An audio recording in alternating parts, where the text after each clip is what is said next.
Right. Hello and welcome to episode 1 of Nerdy Up North's first ever podcast. I'm Sam.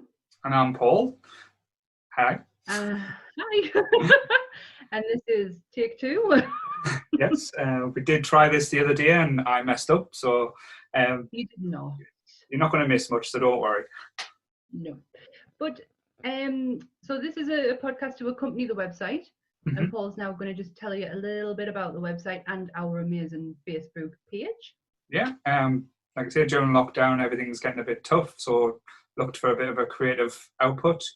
And me being, like I say, a massive nerd and geek and love all things pop culture, decided to write about things that made us happy. So I created a website, Nerdy Up North, which is www.nerdyupnorth.co.uk.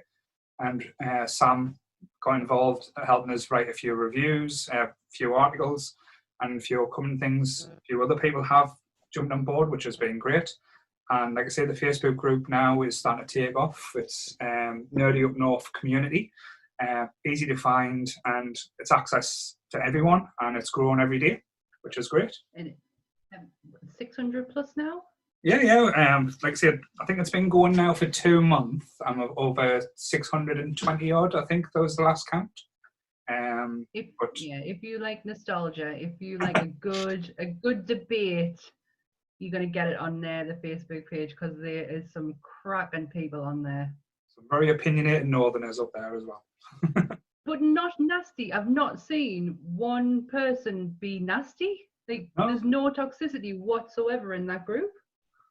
The way I would describe it is going to the pub with your mates and having a conversation, say who would win out of Superman and Batman. That's pretty much it. I don't know what my answer would be. Always Batman. It's always Batman. even though Superman's more powerful, Batman is that much clever, and he would never go into a fight without a plan. Spoken like a true Batman fan there. So the podcast is going to be broken up into sections. The first one being we're going to just talk about the news, and then the main section of it is going to be our top 5. I always want to say top 5 at 5, but it's not 5, of course. So our top 5 of ... So we're just going to go into, it's going to be last week's news, because nothing really, I checked earlier and there was nothing new.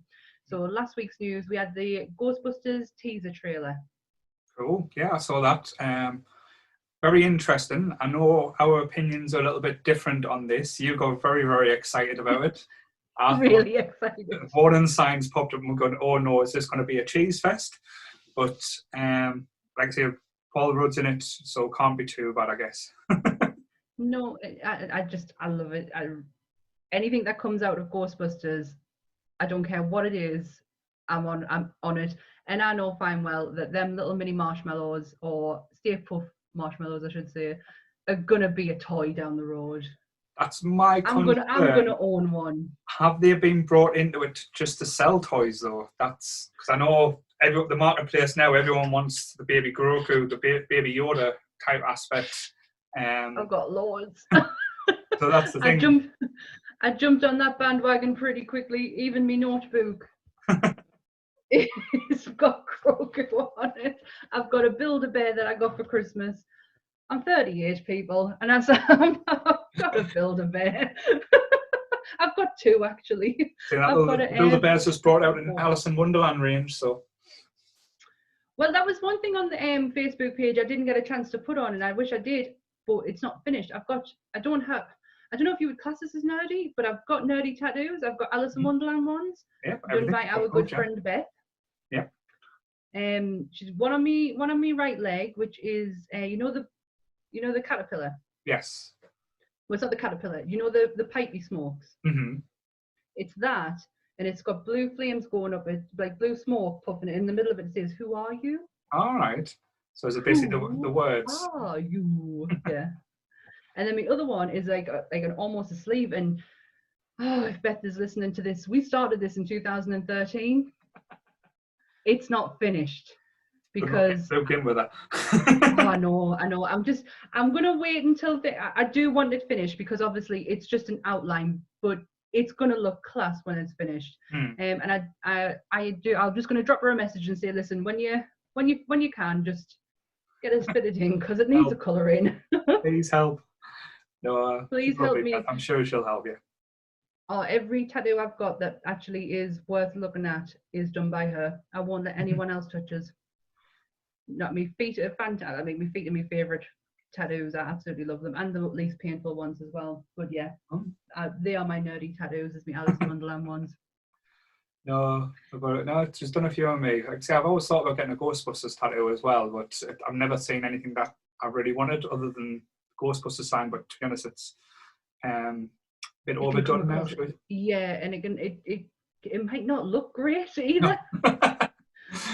Depends where you get. I can't really get it on my arse, and then no one will see it. But basically, that's true. But yeah, like I said, going back to what you were talking about, the Ghostbusters, I am very excited. Afterlife, I think it's been moved back to November now, so just in my birthday month. Yay. Like I say, I'm loving the fact that it's a follow-up. It's not a reboot. It's basically got the original cast in that we know nothing about their parts, what they're playing, which again excites us quite a lot.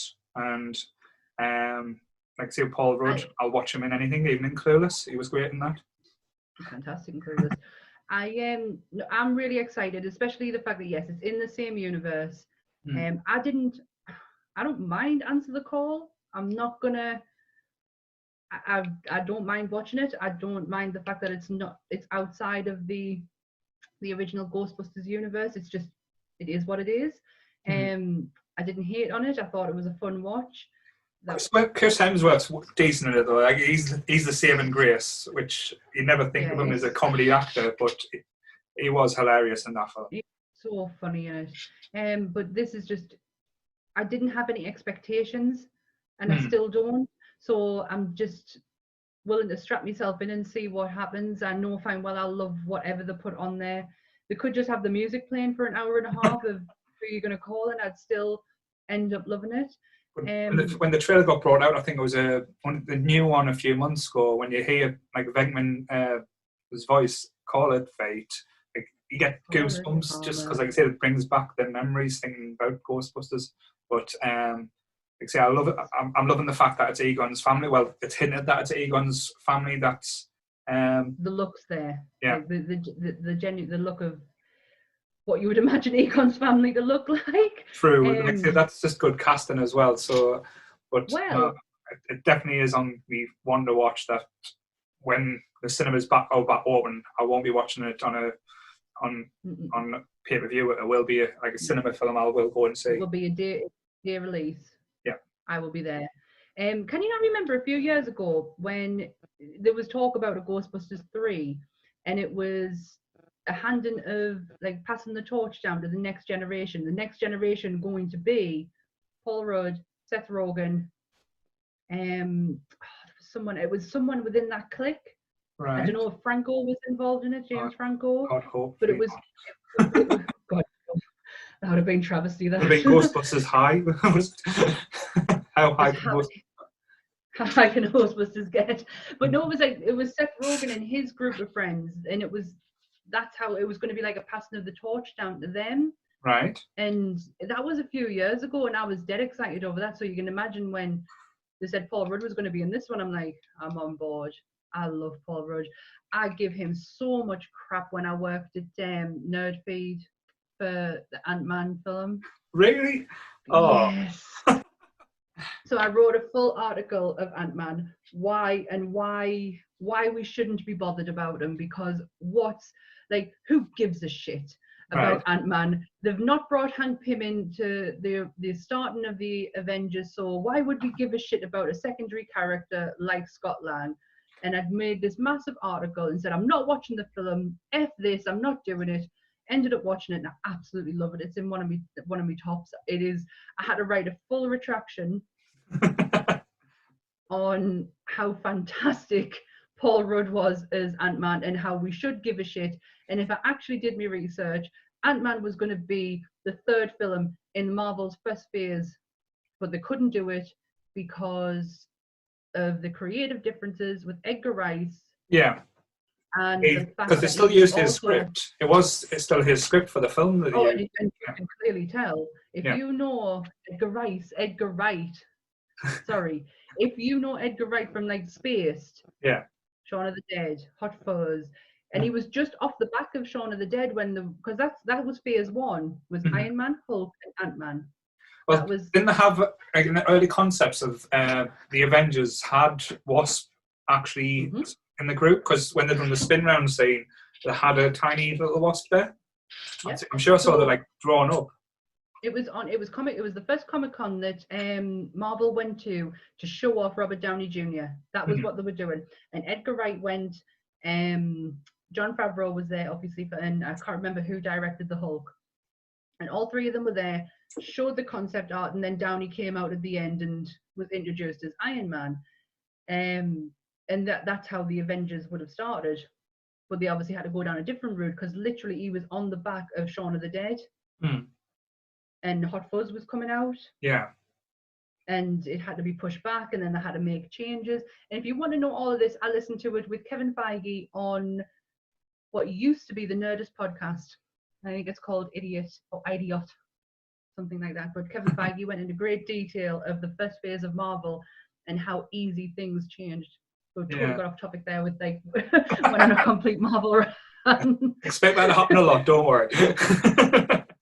Number one Marvel fangirl right here. So speaking of Marvel, that's a nice segue. The Loki trailer. Yes, very exciting. Like I say, again, more time travel with Loki. The time travel is Fixing all the little break off things that was hinted at in Endgame. All the little multiverse, shall we say. That's basically going to be introduced in Doctor Strange as well. But I think it's going to have a big hint in as well, because I know they haven't announced the villain for Loki yet, have they? Isn't it him?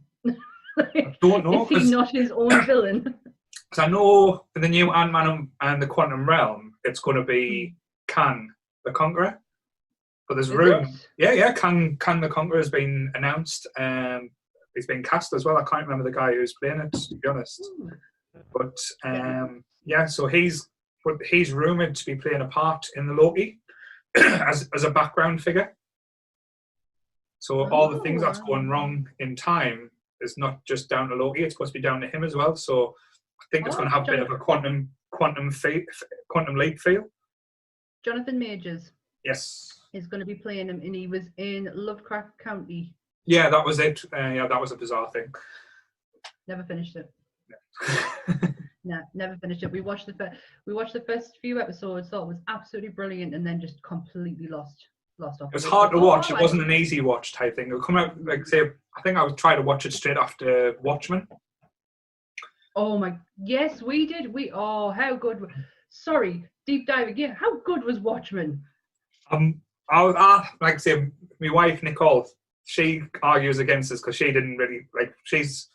I love the comic books, and it's been quite faithful to that, even down to the squid, which I think shouldn't have been taken out of the Zack Snyder Watchmen. But again, not to go off segue, but I thought it was brilliantly done, well acted, casting. When Jeremy Irons was chewing the scenery with most spectacular way as well. Regina King? Regina King. Yeah. It was the best bit of television I saw last year. I didn't want it to end. That end, spoiler alert, but that end credit scene when she a walk. I was like, oh my shit, that was amazing. I just hope they don't do a second season because they're not perfect. That's it. No, that was it. I had to double check, and they were like, there's no intention of doing a second one. That was literally it. Alan Moore cannot have a problem with that. He still will. Even though he's sitting in his little has a problem dungeon, with everything, arguing with his own little beard, saying that's not his vision. It's not how he likes it. It's. He just doesn't like people touching his work, but he put it out there, didn't he? Unfortunately, he's prone to be picked up by anyone and everyone because Zack Snyder got a hold of it. Yeah. I don't mind that Zack Snyder one. Like I say, I'm the one that owns I think the 9-hour cut where it's got like basically. I don't think it's that long. But it's got like the black seal intercut into it as well. Is it the black seal or Black Yeah, Panther. I would not be surprised at all if it was 9 hours. That man can put together a film very beautifully, but good God, his storytelling and editing can be Hmm.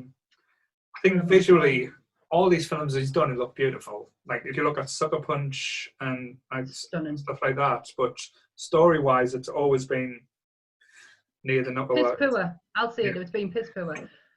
Like 300. Like say, I enjoy watching it, but it doesn't make any sense when you're watching it. It's like watching The Miz. Doesn't make any sense.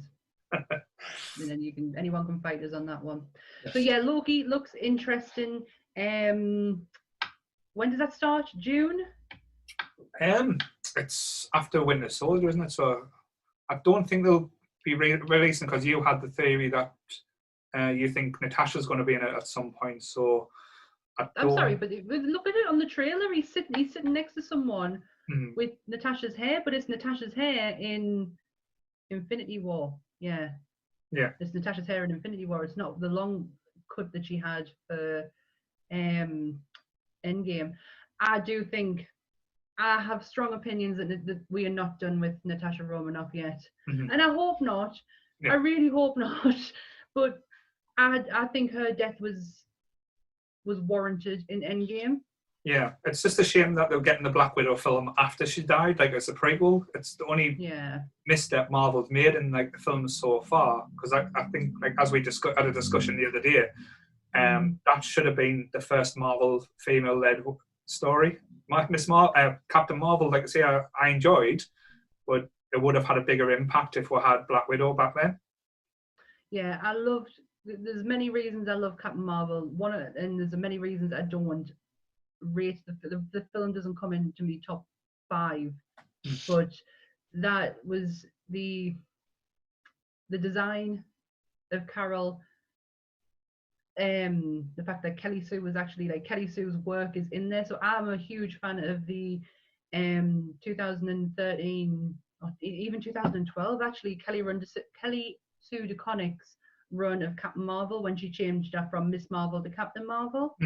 And I'm a huge fan of that. And there was a lot of that pulled through the story, and obviously Kelly was actually in it for a brief second. So I would love that. Brie Larson, there's just something about her. She doesn't feel like my Carol. I still like her in a way. I know there's a lot of fans that don't feel it. Like when she got her hair cut short as well, again, it looked forced rather than actual.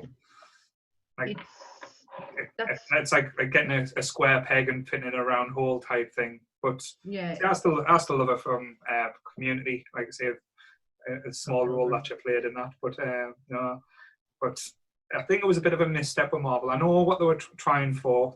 They needed something big to combat DC's release of Wonder Woman. But we also needed that in the MCU as well, because there was no way in God's earth that they would have been able to get to defeat Thanos without her. Yeah. They did really need her, and they had to get her in there somewhere, and it's almost like they forced it in the middle so she could come into the end. I think, looking back, and if they missed out Captain Marvel, it wouldn't have been a big miss, but they would have had it brought in Adam. That would have been. I think I would have preferred Adam. Yeah, I think that would have been, because when they hinted at it with Guardians, if they managed to do it somewhere, that would have been the link up. I think would have worked better. But yeah, I agree. I think Captain Marvel did feel a bit forced into the Marvel universe. Yeah, the slotted her in to make sure she could be used at the end. Honestly, if they used Adam Warlock in Endgame, I would have bawled my eyes out. I read Infinity Gauntlet years ago. It was like me Everest. I like Secret Invasions at the moment is me Everest, because I just cannot get past certain pages, and I keep putting it down, and then I keep going back to it, and I have to start again because I can't remember what just happened. And that was like Infinity Gauntlet for years. Until Adam Warlock came on the page, and I couldn't put it down. And I wish I could get like that in Secret Invasion, but I can't. he's got to come into, like I say, Guardians 3 at some point, in some way. But there's going to be so much in Guardians 3 now with everything that's going on. So Oh yeah, Thor. yeah. Oh, I'm so looking forward to Thor. Love and Thunder. Taika Waititi is just. I'll let you pronounce it. I'm not even going to try that one. Sorry. Wait, Taika Waititi. Taika Waititi. He's completely done a 180 on Thor because Thor, the first one's alright. Dark World. Oh my god, that film is so bad. And it was like Iron Man 3 and Thor 2 came out at the same time, and me and Ant were like, that's it. We're done with Marvel films. It's just the don't give a shit. Shane Black absolutely ruined Iron Man 3. Yeah. The story was absolutely ridiculous. Thor 2, couldn't even tell you what happened because it was that boring. And Jane Foster, Natalie Portman playing Jane Foster is such a bad idea. Hugely bad idea. And then Winter Soldier came out and it totally changed. And everything from that point onwards has been absolute perfection. The only thing I'm disappointed about Thor Love and Thunder, what the pictures I've seen, the Thor's went skinny again. I was quite liking the tubby Thor. It gave me something, a bit of inspiration. But no, it looks like he's reverting back to either he's been to the gym or he's having some kind of weight loss treatment while he's being with the Guardians. That was the one thing that really bothered me and Ant about Endgame with Thor, because we thought he was fantastic. That he looked like a proper Viking with that beard and the braids and everything. When he put his oh no, it wasn't Thor, it was Captain America. When he picked up, what do you call the hammer? What's the hammer called? I can't pronounce it. Mjolnir.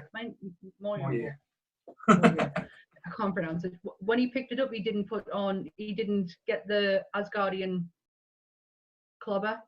He didn't get the Asgardian thingy on, which he would have, because he picked it up and was worthy. And if you notice, that's what Thor did when he picked up Stormbreaker and the hammer at the same time. Right. He changed into total Asgardian armor wear. Captain America should have done exactly the same. All right. See, my take on that was when Thor got that was him turning into his battle wear. Because like I say, they always say that Asgard is part magic, part science. And like even the Thor films, when he's got ready for battle, I know the armor changed through the different films. It kind of came. So I don't know if it was part of like being worthy or was it just his battle wear. I just thought it came with a hammer. So get hammer, get outfit comes with it. Get hammer, get armor. There's one thing I'm not looking forward to in Thor, and you've probably heard it in my voice with Natalie Portman, Jane Foster. So they ruined it by saying that that Natalie Portman will be Lady Thor. Yeah, and I say that with the funny ears. Will be Lady Thor. The one thing about that comic run was the fact that we didn't know who she was. Yeah. That was the exciting part. And then the reveal at the end that it was actually Jane Foster the whole time. And in her normal body, when she's not Lady Thor, she's dying of cancer. Yeah. Is being completely and utterly ruined for people who didn't read that run. I wonder if they have that aspect in the film with the whole cancer part, because that was a huge part of the comic. Massive. Yeah. Jason Aaron, I'm reading Thor the God Butcher at the moment. And I read the Lady Thor one because Jason Aaron is a phenomenal writer. And I read the Lady Thor one when it first came out. And I remember I went in and out with it. I would have my moments where I would pick it, like I'd have to read it straight away, or I could wait a few weeks. And it got towards the end and I needed to know who she was. And then that reveal was massive. Yeah. The fact that it was Jane Foster the whole time, and they've ruined it. Yeah. If people who don't read comics are not going to know that was Jane. Yeah. Now they do. It's going to be a strange one. Like I say, there's so much going on, especially like I say, as I said, with the Guardians and Thor. Are they going to be like back-to-back sequels for each other? Because the Guardians are going to be in the Thor film, but then you've got, like I say, Christian Bale as the big bad guy in it as well. Valkyrie's making a return as well. So there's a lot going on, and like Massively. apparently the rumors are that the stories for Guardians of the Galaxy 3 is about Rocket's maker. And I've heard a rumor. I'm hoping this is right, but if it's wrong, I'm going to be a little bit gutted that Mark Hamill's going to be playing the character that created Rocket. It's like a mad scientist type role. Oh my God, Mark Hamill in the MCU.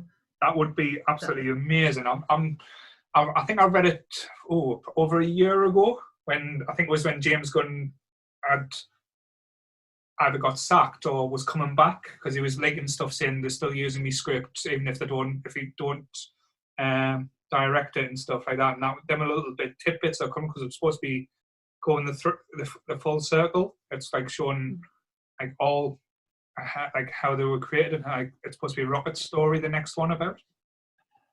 I love Rocket Raccoon. I love him in Marvel vs. Capcom. I always pick him for my team. He's fun.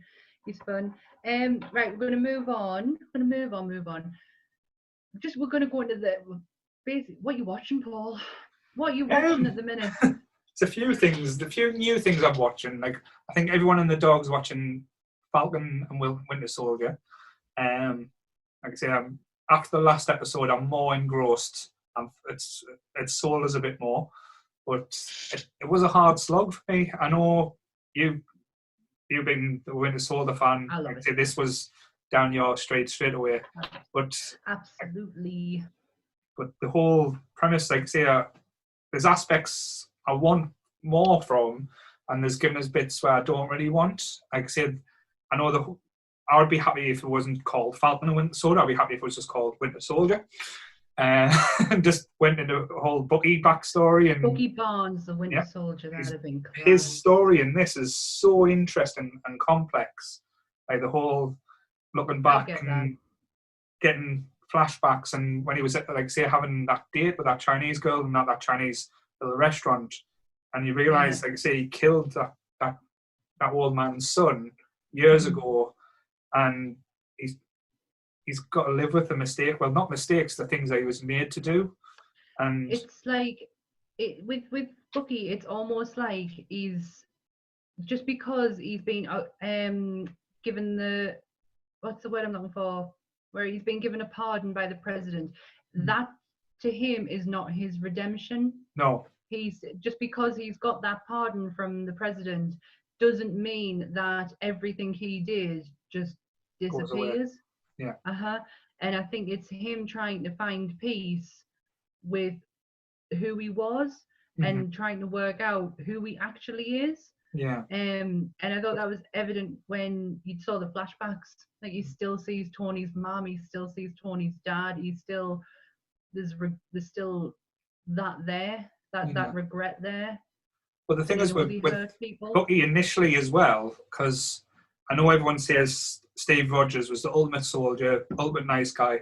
Steve Rogers wouldn't be as half as person he was if it wasn't for Bucky looking after him and absolutely Steve taking Bucky's traits on as well. And that's the combination that probably no, you're absolutely right. Did you not see the deleted scene from Avenger the first Avenger?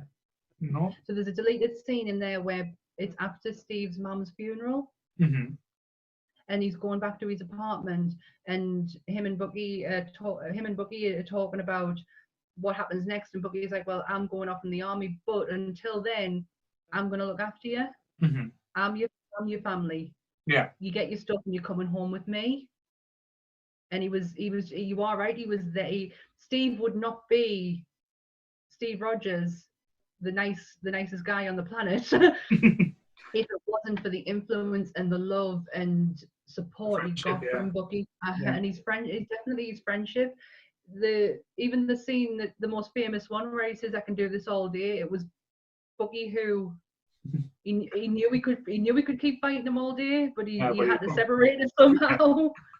No, like that's the aspects I'm really enjoying, and I know there was a new trailer that came out. I think it was yesterday. The mid-season trailer for. I've not watched it. Right, because all the clips are pretty much in it.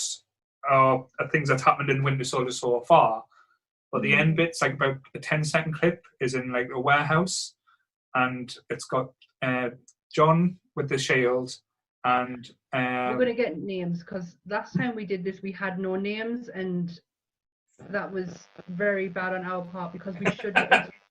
John Walker. John Walker, yes. He standing there with the shield, and then Bucky and Sam standing there, and John looks at them and goes, "You don't really want to do this," and Bucky just turns around and I really do. So I will literally F you up.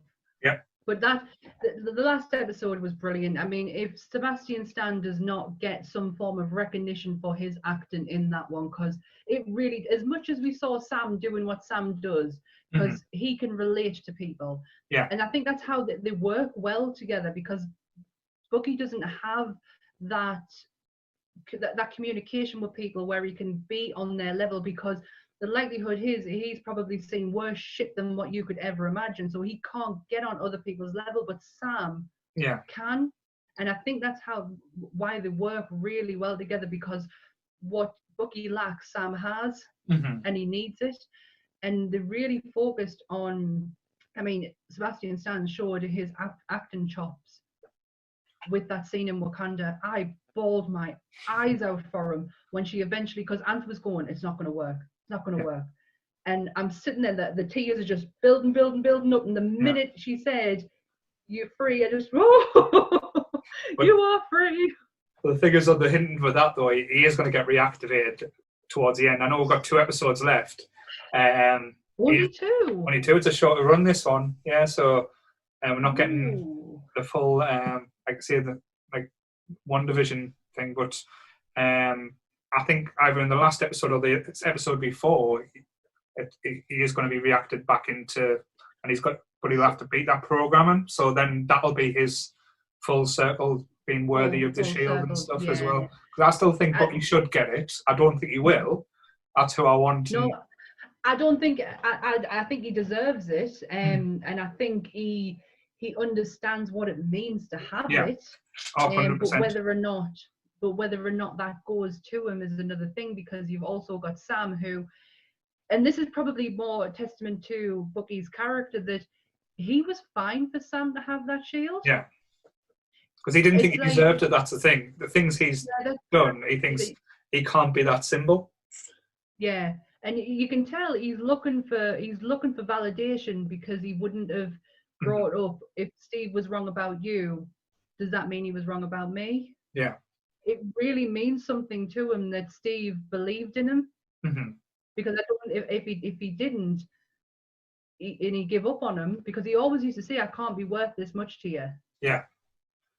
And he really was. I kind of getting choked up thinking about him. I love that. That's what Marvel does. It gets, like, say, it's not just like a show that we've watched from things. Like, say, this is nearly over 10 years worth of TV or films or things. And then if you go back then, like, how many years have we read comics? This is, like, say, our basic bedtime stories we used to read and stuff like that. This is the things that used to get us through. But the thing I'm enjoying the most, like I say, Captain Zemo is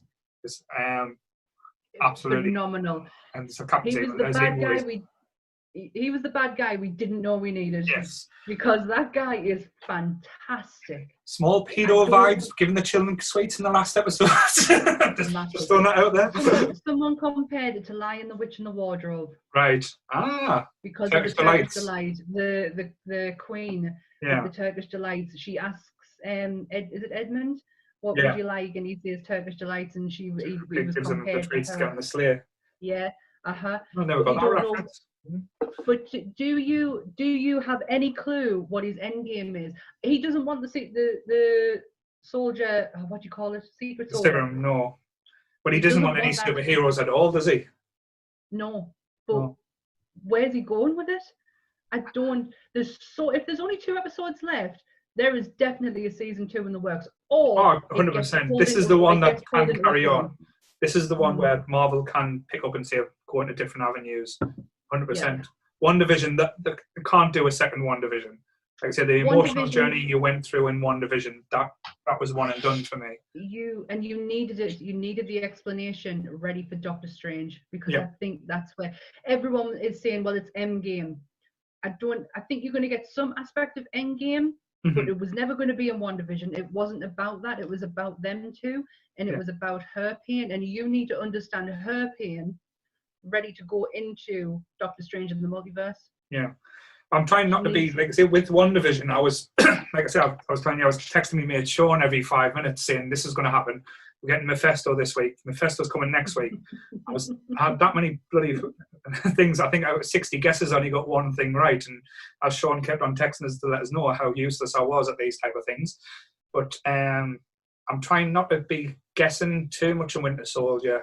Like I say, the things that I think's going to happen, I still believe that Sharon Carter is going to be the big bad. That's still, in my eyes, she's going to be like the big player in the behind the scenes. I like that idea. I do, and it's only because I really don't like Emily Van Camp. I'm really not a fan of that woman at all. To be honest, I actually haven't minded her as Sharon in this one.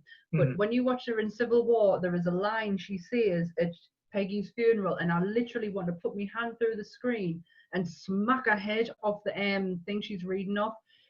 She turns to Steve and says, and that's why I never told anyone we were related. Nobody would put that in an effing way in a funeral speech. Yeah. Nobody. But the weird thing is as well, when Steve has his little thing with her, kisses her, and then he goes back in time in the end game and thinks, what's he going to say to her? Oh, by the way, I had a bit nick on with your granddaughter that you're going to, that possibly is his granddaughter. That's what I said to Ant. I was like, oh, you'd be well and truly pissed off if you were Sharon Carter right now, wouldn't you, knowing that he preferred our auntie over here. So now it's got like you wouldn't want to go home. Now you've got a whole Star Wars situation. It's like, did Luke nick on with his sister? Now did he knock on with his own granddaughter? Oh God. It always reminds us of Fanboys, that argument. That's like Fanboys is one of my favorite films. It's whenever I'm feeling a bit meh, I always stick Fanboys on. And it's the it was his fucking sister. I've been making a Fanboys too. Did you know that? Oh, the guy who does the Goldbergs wrote Fanboys. Yeah. He's also doing Fanboys too. Oh dear. What's going to be about the new sequels and how bad they are? Force Awakens. I love it at the end when they're all sitting there and he just goes, what happens if this is really bad? It was for the Phantom Menace, that one, wasn't it? Yeah. We all went through that pain. We all went through that pain. That's for another podcast, shall we say. So let's now go on to the main feature, which is our top 5. Have yours changed from the other day that we did this? Nah. No. So we recorded this Sunday, and first time it was fun. I really did have fun. Like it kind of ignited us ready to do more. I loved it. But no, I didn't change my list. Did you? No, it's still the same. Still. Like I said, after talking about them, it kind of reassured that why they were my favourites as well. So if that makes sense. Yeah, it does. So let's act like we don't know what the list is. I'll change the order for you, shall I? Yeah, let's mix it up a bit. Let's go with your first choice, randomly picked. So we'll go with the first sorry, one. I should say. Hang on. I should say this is. We might have done this before. We've not told anyone what we're doing. It's all right. We've entered the Matrix now. We've went all meta. It's fine. No, this is our top 5 all-time movies. So every week it'll be a different topic to give a top 5 on. I thought I'd go in easy for the first week and just do top 5 favorite films, which we've proven is not easy because our lists have changed multiple times. Yes. And then each week it'll be a different one. Next week I'm hoping to give Paul something a little bit harder to think about. But for this week it is top 5 favorite movies. Go, Paul. What's number 1? We'll go with the first one. Like I said, a little bit different to what I chose the other day, but I'll start off just You just wanted to do that. Yes, so Jaws is I'll start with Jaws as as not me ultimate favourite. These are in not any particular order, but Jaws is always going to be in my top 5. I watched it when I was far too young. It was probably one of the most scariest things I've ever seen. I still get scared watching it today. Just the whole intense part of it is just the build-up. it is terrifying. And like I say, for a long period, and like I say, I've wrote about this, I've talked about it, I stayed away from any type of large amount of water for a long time. Even swimming baths was terrifying for a long time. Couldn't Which get one? out The leisure centre? the leisure centre, yep. I wouldn't get out the You shadow scared of the end. leisure centre. But yeah. You couldn't get me out of the diving area bit. I wanted to try and touch the bottom.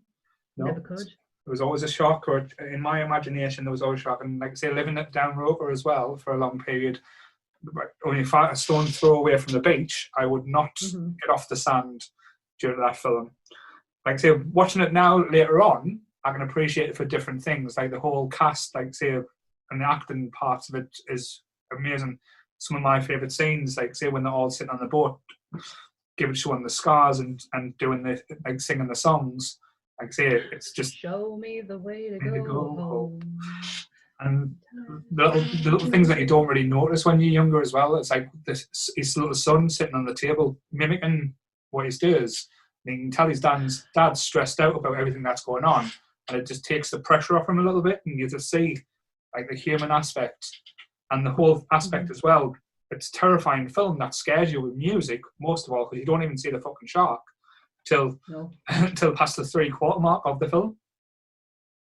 Oh, my first encounter with Jaws is... Sorry, my hair is just done my head in for the last 2 minutes because my camera's flipped, so I cannot see where my hair's meant to go, and I'm trying to sort it out.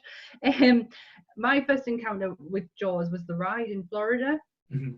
So I did the ride in Jaws. I did the Jaws ride first, and then came home and my mum's put it on. My sister has still not seen Jaws, still not, and I don't know what it is, but she's still not watched it, even though I will pester her to do so, because it is such a good film. It really is. But even if you take the horror aspect out of it, like just for the performances, would you class it as a horror film? Yeah, I would. It's terrifying. It's like it's not like the general. It's not your conventional. It's like horror, a monster really. film, yeah. So yeah, I would class that as a horror. Mm-hmm. Well, my first one is a horror film.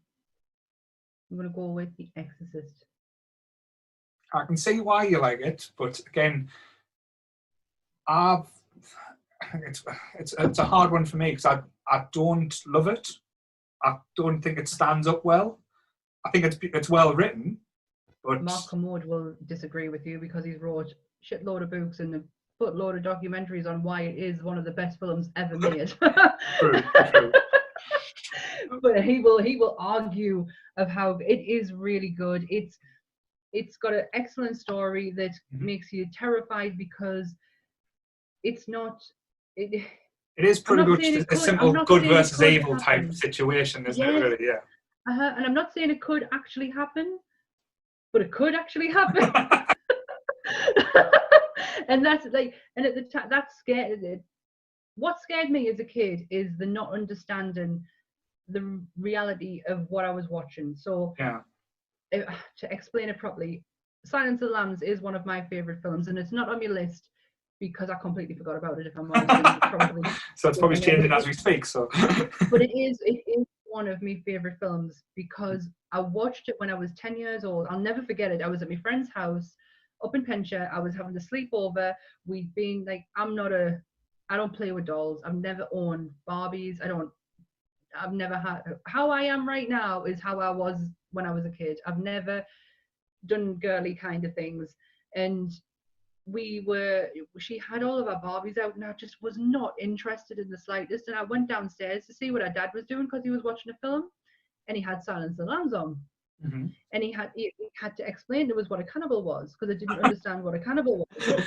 So learning 10 years old what a cannibal was, I got a trapped nerve in my leg. I was that scared of Hannibal Lecter because of what he did. I got a trapped nerve in my leg because I was that scared of him. That scared us more than anything. But The Exorcist also scared us because I don't exactly have I don't have a great religious background, but I do come from a time when religion was put in schools. Mm-hmm. So you did the whole God and the devil and heaven and hell, and Yeah. that kind of stuck with us when I watched The Exorcist. I think But my yeah, problem with The Exorcist, it was built up when I was younger because it was, like I say, it was during the whole banned movie phase where, like, say, you had The Exorcist, Texas Chainsaw Massacre, Driller Killer, and all them types of films that you could not get your hands on for love of money unless you oh my knew God, a what's little that kid cannibal down the one called? street. Yeah. No, that little kid. A little kid down the street that had all the snidey VHSs, and you used to, like, give your pocket money to lend the video for a weekend and stuff. And when I finally did get around to watch it, like, everyone built it up, saying it's going to be this terrifying film and scary. Like, I think there was choices in it that was very brave. The whole getting Linda Blair to go through what she did at that age was horrific, and probably has warped her. There's probably been a few therapy bills because of that film. Yeah. For the well, she won't talk about it. She No. won't talk about it. She does not like being associated with it, and she will not sign anything that has any reference to The Exorcist. She'll sign it Sweet Dreams, which is more Robert Englund's sign off, but she keeps quite like a distance away from The Exorcist, even though she'll go to horror conventions. Yeah. All of the money that she makes off them conventions goes to her Pitbull Foundation. All right. And you'll be given a fact sheet, and it'll tell you all of the films she was in, and The Exorcist is not on there. Oh, I knew the last thing I saw her in was I think it was a cameo in an episode of Supernatural. This is what I don't get. This film made her and is given and put. I mean, fair enough. It might have put her in a genre that she didn't want to be in. Yeah. But was it her choice though? Because what was she, 14, 13 at the time? Yeah. So she has like really distanced herself from it. But The Exorcist and Silence of the Lambs are two films that scared us because it almost felt like too much like real life. That's the point I was trying to make earlier. It's not Michael with a mask on. It's not Freddy with that heavily done makeup on, or Jason with the hockey mask on. It's real people experiencing something real, whether it or not exorcism is someone having a mental health breakdown. Do you know what I mean? It's still realism gets us. And I'll always remember me middle nephew watching Shaun of the Dead, of all films, and he was petrified. Like, he was so scared of Shaun of the Dead, and I couldn't put my finger on what it was, and it was the realism of it. It was too real. It was home. Couldn't take out the fantasy type thing. It wasn't set in America where everything to us is very different looking. It was our architecture, our grass, our accents, and it really, really scared him. And that's the same with The Exorcist. It's too real in a way for us, even though I know the supernatural elements. And also, if a film is made in a way that is practical, I am all over it. And The Exorcist is no exception. Everything down to the voice of Regan when she's possessed is by a lady who smoked 60 cigarettes a day and drank raw eggs to get that voice. And Regan herself, the look of her, the makeup of her, and the puppetry, they even use puppets in it as well. But I think you mentioned the other day as well about the little things in the backgrounds that you liked about it, how the little demon faces was always hidden in somewhere, and like you can actually I think if you look online as well, it'll tell you exactly where to go, where to find it, so you can keep an eye out as well. I've seen it a million times. Halloween night, I always watch it. And I actually I got married in Halloween 2019, and the night before me wedding, I did Terror in the Trees, so I was like up a height anyway, and came home. Me and my sister watched The Exorcist because like my sister loves the film as well. So me and her watched The Exorcist. Like, it was Halloween technically because it was after midnight, and I got scared shitless because I saw the devil pop up in a place I'd never seen him before.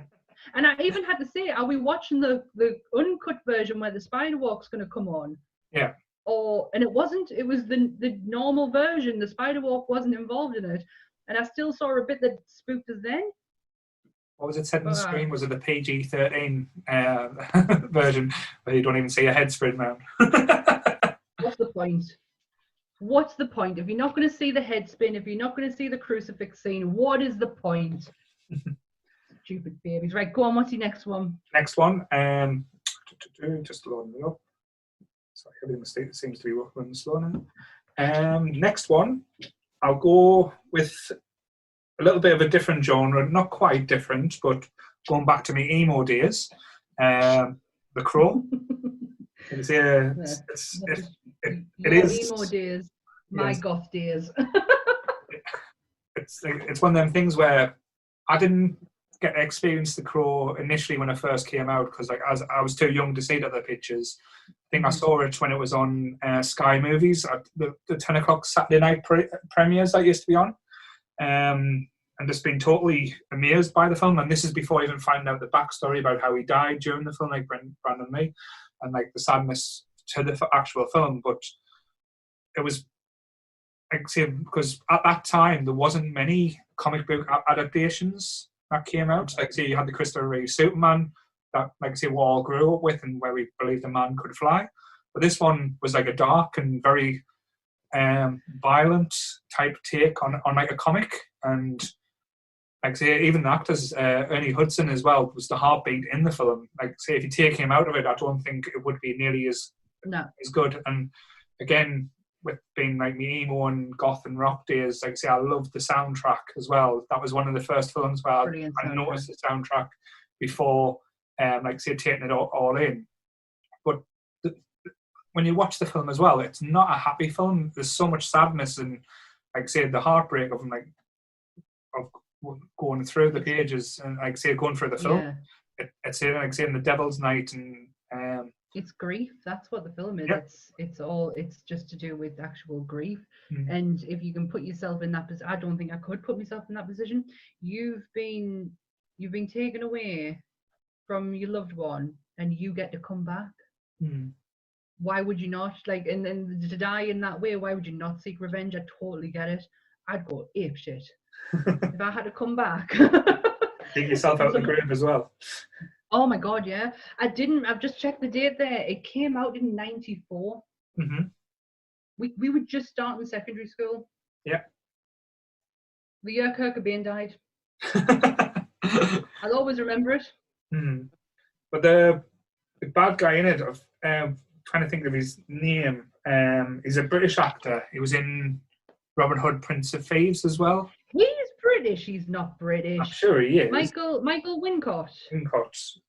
Just having a look. I might be wrong. I always thought he was a British actor. He's Canadian. Canadian, all right. That's kind of British. They got off. They come from us a little bit. Terrible, yeah. But yeah, Michael Wincott is not utilised enough for that voice he has in for bad guy roles. Yeah.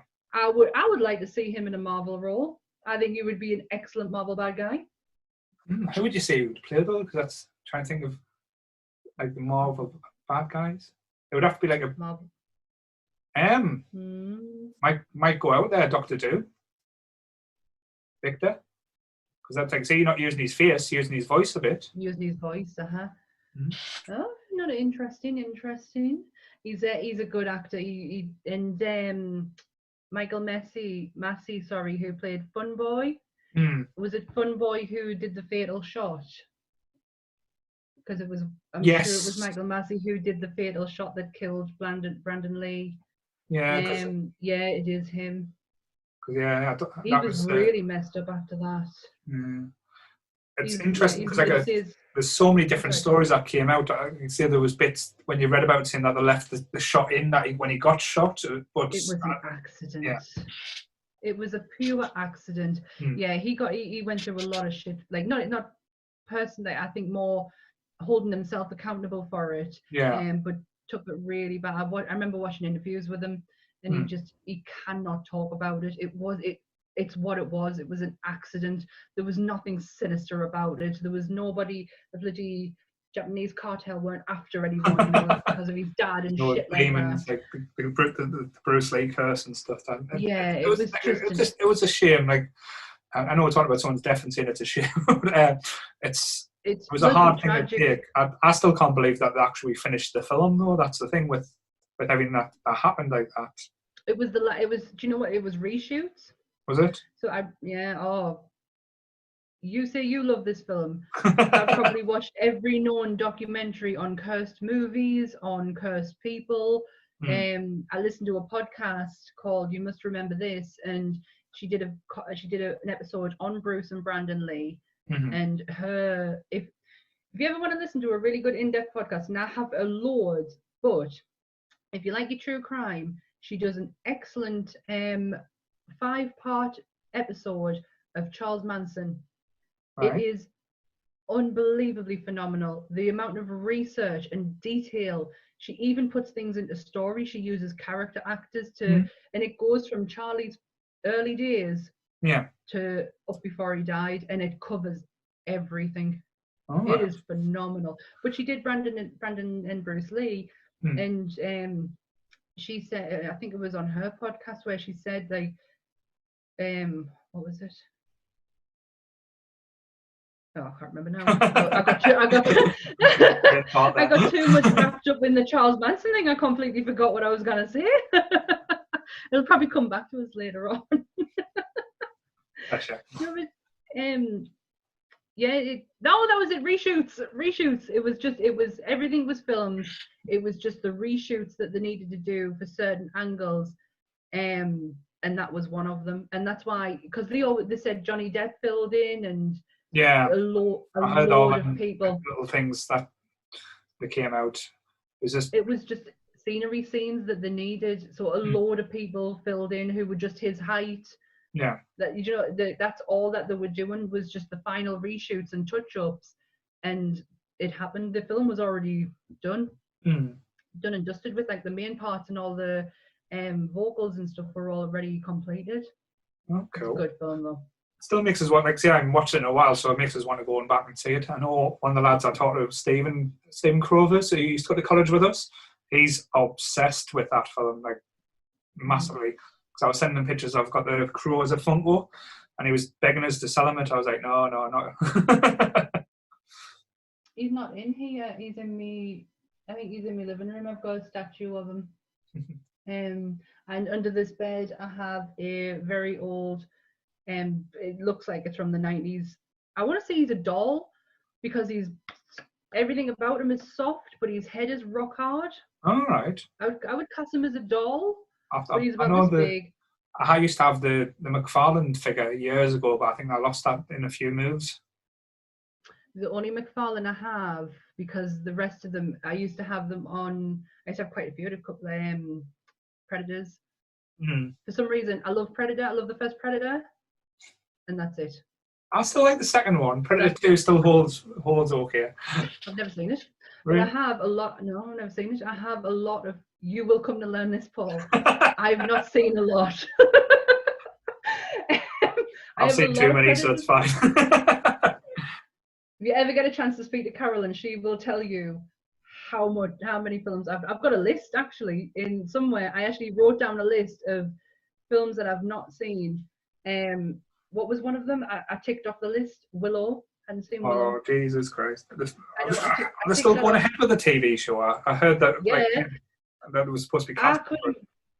I could imagine that being one of my favourite films if I watched it when I was growing up. My mum's convinced I have seen it. I've never seen that film. And I loved it. Around about the same time as Masters of the Universe as well, I think. Well, I had to watch that. I was a huge He-Man fan. But talking about not watching films, like you mentioned Beth the tattooist, Bethany, we always take the piss out of her because she hasn't seen absolutely anything. Like her husband Joe, literally, they've got a tick box now, and they're trying to tick off all the films that she's never seen. But she's useless for not watching films. Oh, bless her. Well, Beth, we can join the same crew, because Carolyn gets really frustrated. She doesn't even bother asking if I've seen it now. She just tells us to watch it. We'll always watch Top Gun. Was another I crossed off the list last year. The Warriors, because it's me dad's favourite film. Now, when I said to you last time that when I growing up I only watched 2 films, I generally mean that. Oh, like say, I got Nick to watch Warriors. I think it was last year, and she absolutely hated the film. Oh, it's one of my dad's favourites. It's well dated, like I must say, Yes. but Willow was, I loved it. I just couldn't stop saying Matt Monaghan. As the goat. I'm Matt Monaghan, and I just kept shouting at the ants all the time. Bless him. And he hasn't killed it yet. He's doing well. Well, he's had a chance 14 years. He still hasn't done it, so he ain't gonna do it now. Right, are we ready for the next one? Yep, it's your turn. Well, I'm gonna mix this up because I put this as my last one last time, and I'm just gonna get it out of the way with Steel Magnolias. That absolutely wonderful film of friendship, Dolly Parton, and diabetes. I think we've had this discussion. Like, I still haven't watched it. I know of the film. I know it's got Julia Roberts in. Sally Field as well. Is that right? Olympia Dukakis. I can say her name now. Shirley MacLaine, Dolly Parton, Sally Field, and Daryl Hannah. And it's all southern redneck. She was my 80s crush, Daryl Hannah. I love doing anything she was in. Crazy People. What a film. Never seen it. But there'll be more. I've only seen Splash the once as well.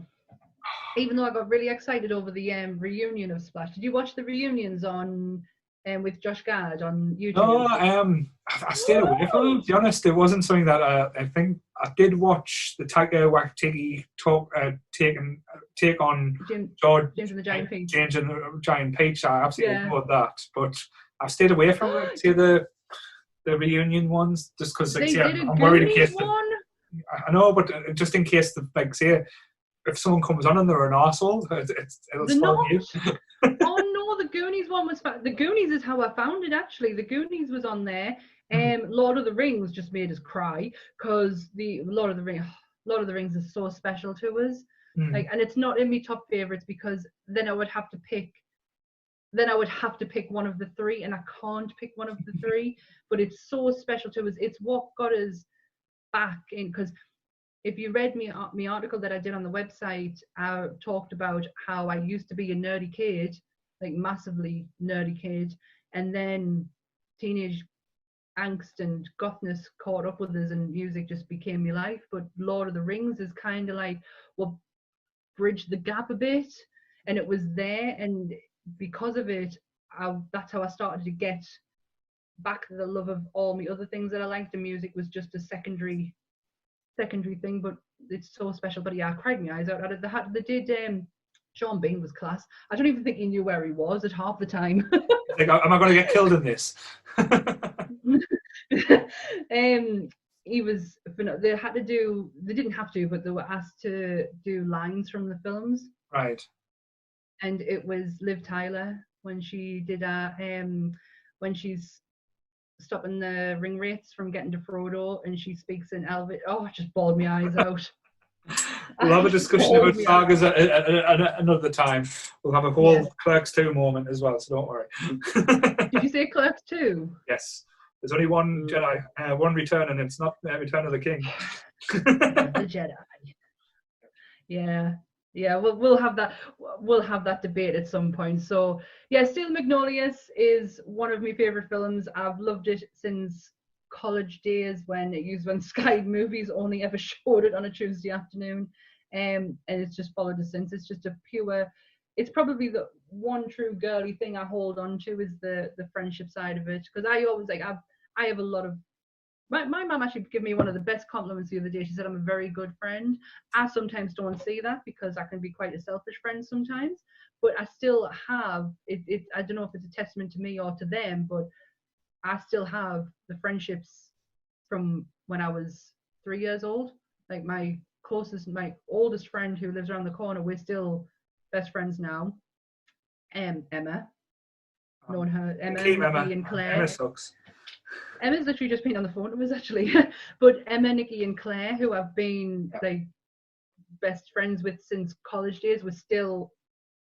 I don't say we're close, but we're still in contact with each other. Me and Emma are quite close, but the other two, I mean, we've got lives now. We're like in our and we've got that. But Steel Magnolias is like a reminder of friendship. Yeah. There we go. I'll stop prattling on about it. You can go Oh, on your that's next fine. one. So leading on to the one about friendships is a good little tie-in. I know I kept this to last time, but this time I'll just include the Goonies. Similar reasons to what you've discussed. It's not as a sad film and stuff, but to me, it's a film about friendship and, like say, having them friends. Yeah. Again, I've had this discussion many times with a lot of people. No, it's not the best film. It's not even like up there. Like say, when you watch it, think it's amazing. But when you watch that as a kid, not until you described it the way you did the other day, Hmm. I never thought of the Goonies that way, and now I can't get it out of my head. But that's the thing though with it. If you watch it as a kid, it's amazing. And Mm-hmm. to be honest, like say the whole inspiration for the website and what we started doing for this was from one of my friends, Julie, putting a post on Facebook just saying that she was going to watch the Goonies with her two little ones for the first time. And Mm-hmm. she videoed it, she took pictures, she bought her oldest son, like say, a Superman t-shirt. So when Sloth rips the t-shirt, he didn't know about it, and like, he was jumping up for joy thinking he was part of the Goonies, and like see, they were hiding behind cushions when the scary bits would happen. It's like the whole part of the adventure. Like when you watch that as a kid, it's amazing. I know looking back now, watching it now, it's not really political correct. You don't really treat the disabled or the handicapped by locking them in cellars and tying them with chains, or make the chubby kids dance and like the Asian kids are good with tech. It's all kinds of wrong types of stereotypes. But as a group, you wanted them as your friends. You wanted to have them type of adventures as a kid. Exactly. You wanted the friendship. You wanted the adventures. It was so special, and it's why the likes of Stranger Things and the second and the new It work for our age group, because that's what we grew up on, like that and Stand By Me. Yeah, Stand By Me. Like I said, that was always a close one for me. The Goonies and Stand By Me. Stand By Me felt like an older version of the Goonies because just like the kids were used a bit more bad language. It felt a bit grown up, didn't it? Yeah. And like River Phoenix was like smoking and we want to find a dead fucking body. no treasure. They were just going to find some dead kid. Will Wheaton has one of the best lines in that movie. Is we told you had a fat one. No, what was it? Suck my fat one, you cheap dime star hood. And then was it? Then River Phoenix turns to him and says, "Who told you had a fat one? Fattest one in 5 counties." Oh, I love it. I Stand By Me is a good one. Is a good one. Right, moving on to what's next. Oh, mine, Jurassic Park. Jurassic Park, yes. Even just saying the words, you can hear the music, can't you? Though. Anthony was playing this Jurassic Park simulation game. Literally just creating his own Jurassic Park.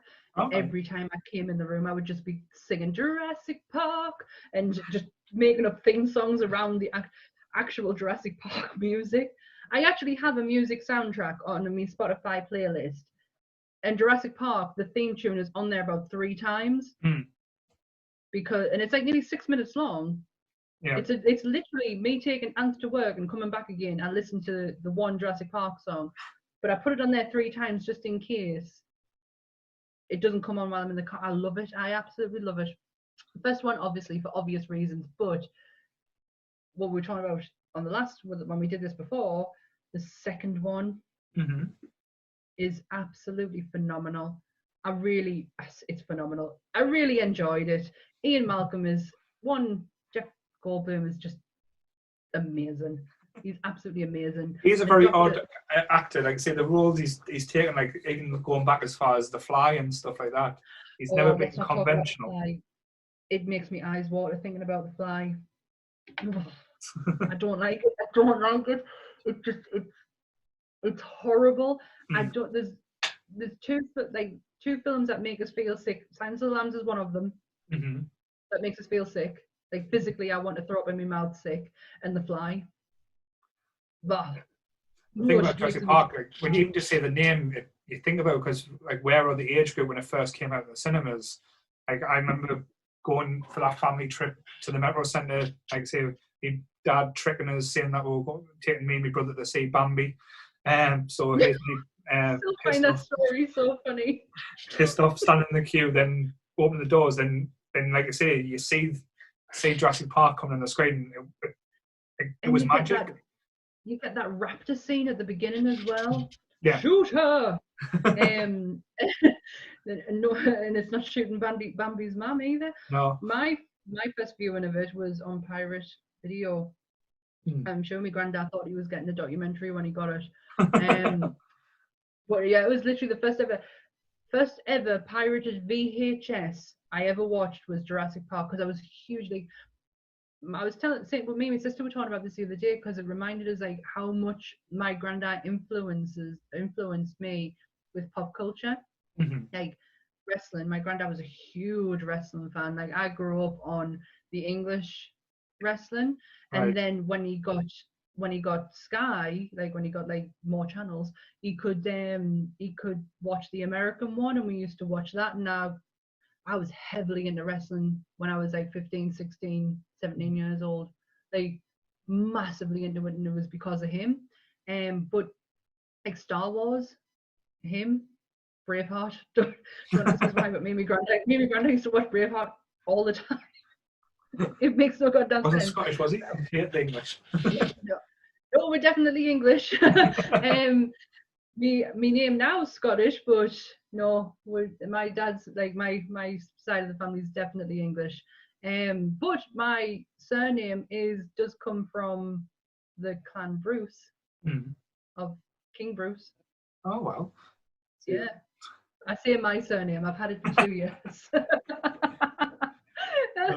So yeah, Jurassic Park's up there for me. I love it. It's just I think the 90s as well with Jurassic Park, it was the Herald that brought on CGI as well. It made, because I think a lot of people had used it in films to a degree, but that was the first one that was used that we say was successful, because it was mixed with like the animatronics and stuff. But like I said, there was no way you could make that film without CGI type thing. No, and I totally agree with you. There is a lot of practical effects in there, which I love. But the one that we were talking about this on the group the other day, the animatronic that they used for the T-Rex. Yeah. There was I don't know if it was just his head, or it was his head and his arms, but there was a full scale version of the T-Rex, but I don't know to what extent. Was it full, or was it just parts of them? Yeah. And he malfunctioned in the rain. And set up his sequence while everyone was having dinner, and set up his running sequence. And I remember reading an article about it, and I was like, holy shit, there was an actual, like, it gave us another reason just to love this film, was the fact that they did actually, for all the use CGI and the advancement in it, to make it look as realistic and not as plastic as it could have been.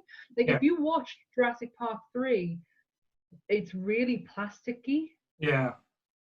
Even in Jurassic Park 2, there's some moments where it's like a bit questionable. It's like almost Harry Potter-ish. I think the Stegosaurus, when Julianne Moore, is it Julianne Moore? Julianne Moore, yes. Yeah, she was rolling about in like the little riverbed thing, where that looked like a theme park ride type thing rather than an actual. Yeah.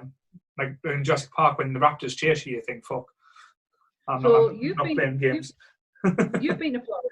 Yes, I have. Yes. You've done the now Jurassic Park ride, yeah? Yes, I've done the Jurassic Park ride. Yes. So in Animal Kingdom, there is a dinosaur ride called Journey to Extinction. Yeah. You been on it? No, I don't think that one was there when. The one I remember was the dinosaur one, like the actual one from. Might have been actually. Is that the one from the Disney film where it was called Dinosaur? Yes, because you get flown about in a little car to go back in time and stuff. I remember that one. The T-Rex that comes out here. Yeah. To the side of you, and he's absolutely fucking huge.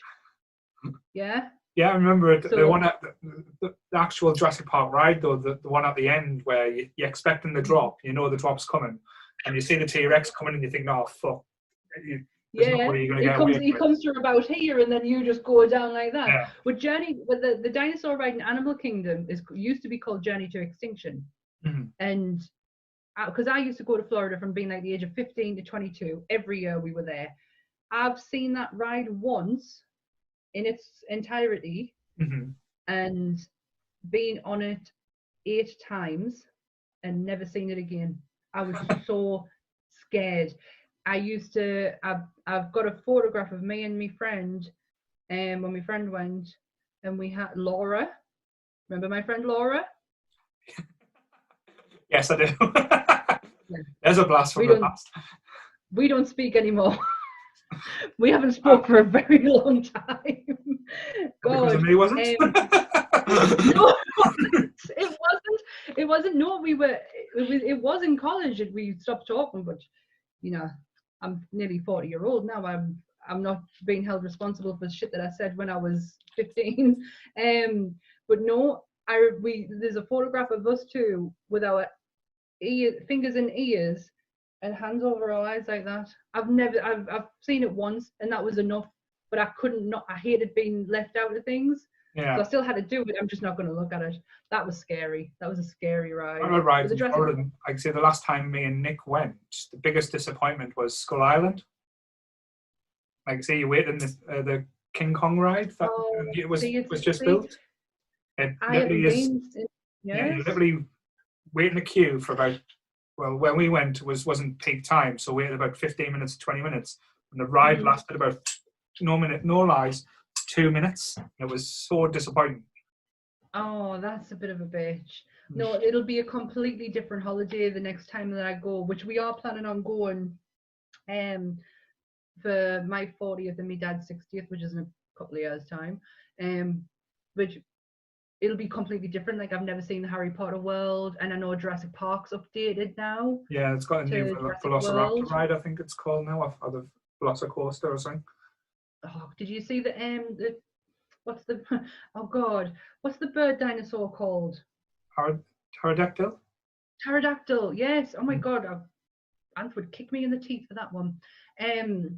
Especially that I couldn't say Stegosaurus the other day and he wanted to punch me so badly. The pterodactyl ride in Florida, it's not a ride. You literally just up in the air and you sit on pterodactyls and you look around the park. I was too big to go on it. My dad went on it and was absolutely terrified. No, they wouldn't let us on. They said I was too big. They said it was a child's ride. Oh, bless. Right, move on to your next one. Yeah, well, I think we've got the combination of the next one, the Ghostbusters. Oh, yes, so this is just. I feel like at this point I'm just saying the same thing over and over again because I can't tell you how I found Ghostbusters. I can't tell you why I love it for. It's just the best film ever made to us, like, and it's so special to us. Like, it's fun. I think that's the best word I can describe. Pure fun all the way through. As a kid, we should never have gotten it. Yes. We really shouldn't have. As kids watching it, we should never have gotten it. But for some reason, Ghostbusters and Trading Places were the two films, both with Dan Aykroyd in, the two films I only watched as a kid was them. To be fair, not many films in the 80s came out without Dan Aykroyd in. That's very true. But Ghostbusters is just so special to us. Like, it doesn't matter what phase I'm going through at the time, it'll always be number one. Always. It's like I say, as I was saying before, it is just a pure. You can watch it, and you can be in any mood. You can be in a bad mood, good mood, and it's just entertaining. And I know it's I'm talking old now. Like I was at work about 10 years ago. I'm talking to some kids about films and stuff, and I've mentioned Ghostbusters, and they said they hadn't seen it, and I was like, I felt old, but to me that doesn't feel like an old film. That wouldn't have bothered us feeling old about it. I'd have been furious that they didn't know it. It's on Netflix, for God's sake. I think this was before Netflix was a big thing as well, though. So, but no, I think that's what I've mentioned before as well. If you take out all the jokes and all the comedy aspect of Ghostbusters, you've got a fucking scary horror film as well. Because, like I say, that library scene, I dare anyone not to get a shock or not to get shit themselves when that ghost turns. Scary. It is absolutely shit your pants scary, but it also, like, for me, it's not just it's not just the film, it's everything that I got from it. Like, Mm. I grew up with an older cousin who was into Star Wars and He-Man and Transformers, and because of, like, he was the only connection I had to someone around my age, I was into Star Wars, Mm.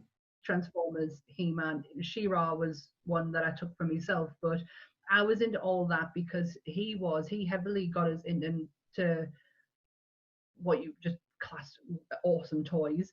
Um, they were his. He found them.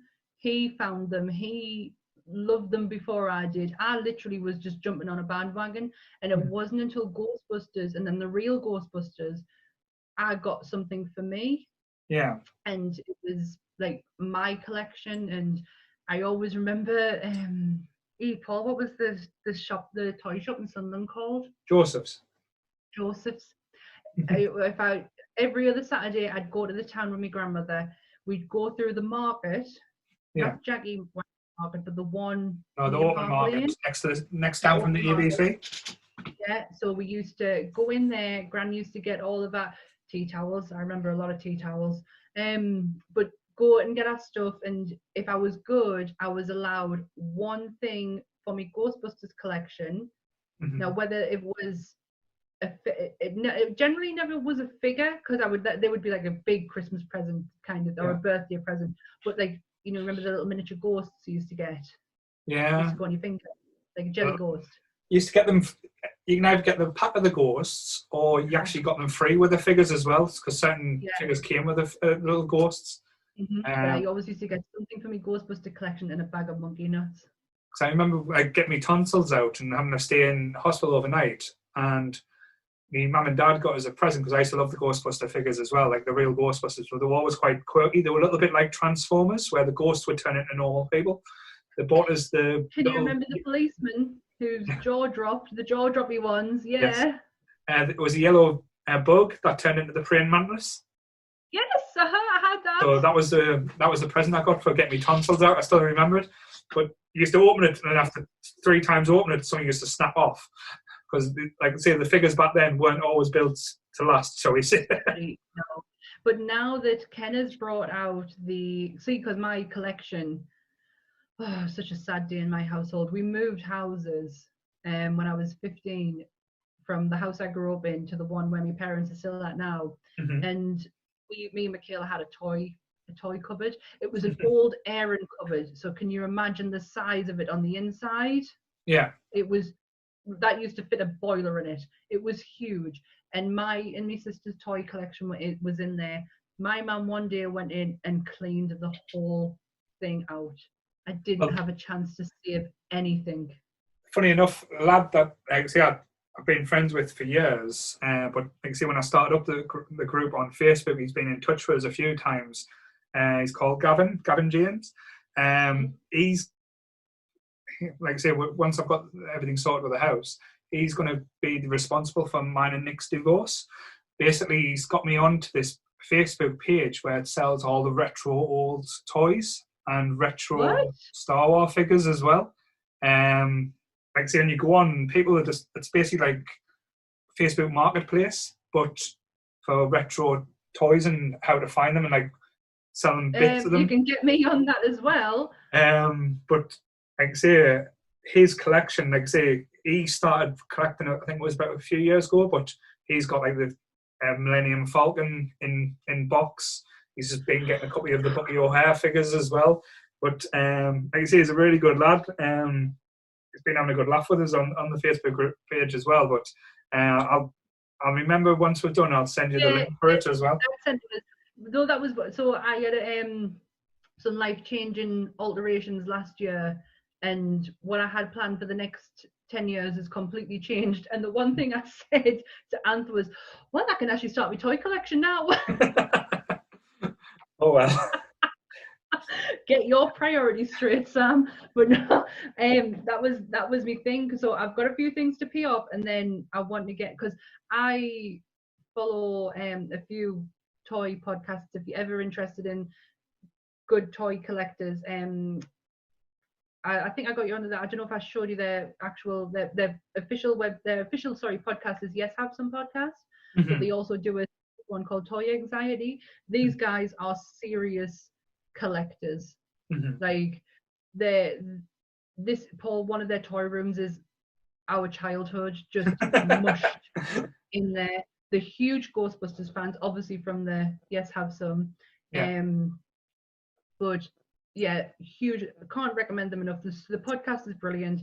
The collections is absolutely unreal, and they don't just talk about vintage stuff. It's also new stuff coming out as well. Mhm. But the sad part of it is they're based in America, Right. and what they can get over there is not necessarily what we can get here as easy. Like their Walmart, their Target all have Black Series figures in them. Like Yeah. we I wouldn't always get found that that with in bloody a little bit Sainsbury's. similar with comics as well, though. That was the thing, because in America, a lot of the older comics were a lot cheaper because there's more stores, there's more this. But over here, you're looking to pay So double for what you could get quite cheap, and unless you paid for the delivery over in America, but then kind of the yeah, cost didn't work out. But no, that's always yeah, been my frustration as well. Like I say, with the American market, like I say, the prices seem a little bit more friendlier than they are over yeah. here. And it's more accessible. These guys have like vintage toy shops in touching distance from them. Like Hmm. it's something I have noticed a lot more in conventions these days, that because I do a lot of conventions with Carolyn, Mm-hmm. and there's a lot of vintage toy places popping up. Yeah, It's but they're not not just that for the because like, prices, though. oh my god, no, but you know what though, I did meet a really nice guy once when we were doing one in I think it was Middlesbrough, and I was just starting my VHS collection, and he had what I thought was the original Star Wars on Mhm. VHS, and it wasn't. It was the touch of one, but Uh, it was a VHS copy. And I said to Carolyn, because I was like, oh, at the end of the day, I was like, if he hasn't sold them Star Wars by the end of the day, they're mine. And he overheard us. And at the end of the day, he came over and went, I put them to one side for you if you want them. So I was like, oh, he charged us £5 for them. can't really complain. He, no, not at all. But they do not mess about with their prices. They know what they have in their hands and how rare it was once rare. It's now not been so much rare because Yeah. Kenora are re-releasing the vintage lines, so they're not becoming rare anymore. But The if only you want thing official was, A's, I think I had this discussion as well. A lot of people now are cashing in on nostalgia, and I know it's always got to be a great thing, but it's like a lot of people now, especially our age, we want stuff to remind us of when when we're younger. yeah, Like fuck, most yeah, of my articles have been about being younger, and all the films I've watched during the whole lockdown has been. There's not been much new stuff I can take in. It's been revisited, so it's like to remind yeah. you of better times, which is like I say a Oh, you positive thing totally at the get moment. But that. a lot of people are cashing in now, and I've noticed like. So a few years ago, I used to be massively into the Amazing Spider-Man comics, the originals, Yeah. and some of them weren't that pricey. You were picking up like £3 to £5 a comic. Now you're looking 20 to 25. Like I sold them at the wrong point, but people are, like say are totally cashing in now because people have got that like disposable income if they haven't been affected financially to the point with the whole coronavirus situation, where people are looking to spend a little bit more, which Yeah, is a little bit sad. it is. Well, we're going to move on to the last one. You cool? Mine is the 1978 version of Halloween, the original, John Carpenter, The Shape. Like I said, this film still again going back to the horror genre, because like I say, I was always been a big horror fan. This was my ultimate horror film. It's scary even today. It's simple the way it does. You never know why Michael Myers kills. You just know that he is unstoppable and he is going to kill someone. He's got William Shatner's face on as a mask, which is again is terrifying just to think. Having Captain Kirk coming after you, but it's just the whole premise. Like the music's brilliant. Like I say, the acting again isn't the best, but it's entertaining enough. Jamie Lee Curtis plays a good role in it, and it sets down ground rules. Like I say, that lasted for, like, say, so many decades afterwards, and what horror films were based on. And It to set the me, precedent, didn't it?